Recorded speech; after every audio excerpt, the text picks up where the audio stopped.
Folks, coming in at the number 9 spot, we have True Detective Season 1, Episode 2, Brennan Costello. Brennan, the guy who was most likely to prove me wrong every single year.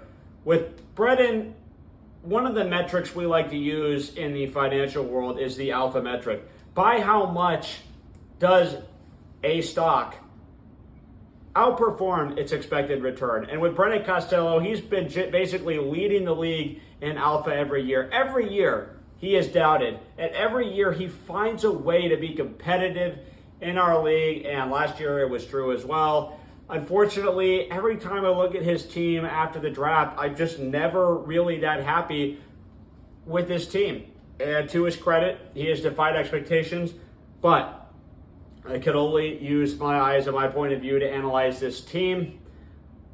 Meanwhile, we know that what Brennan's going to be analyzing later on tonight based on his team name.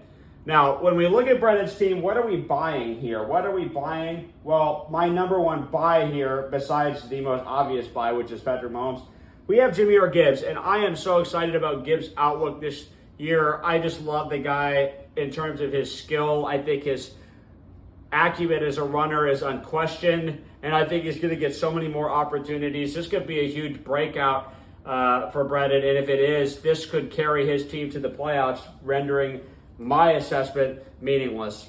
But when we look at Brennan, I'm going to have the same issue with Brennan's team that I just did with AJ's team, and that is Davante Adams is such a risk at wide receiver 1.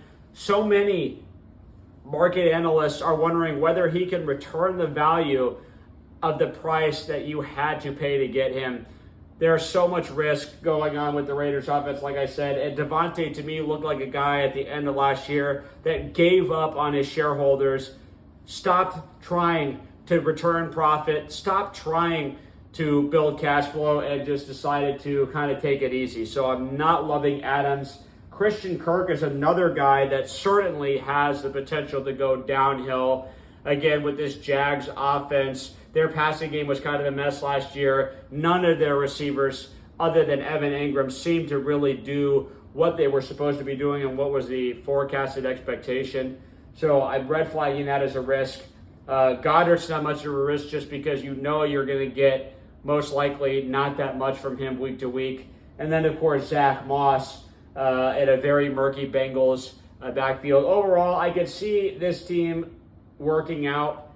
There's some good pieces here, but I think that this might be the year where a couple of these mid-round picks that might not be as good, I think that might catch up with you this year, Brendan. Hate to say it, but that's where we're at. But I know you're going to be happy with yourself because you've got True Detective probably downloaded somewhere, or you have access to it very easily, so you can always make yourself feel better at a moment's notice thanks to modern technology.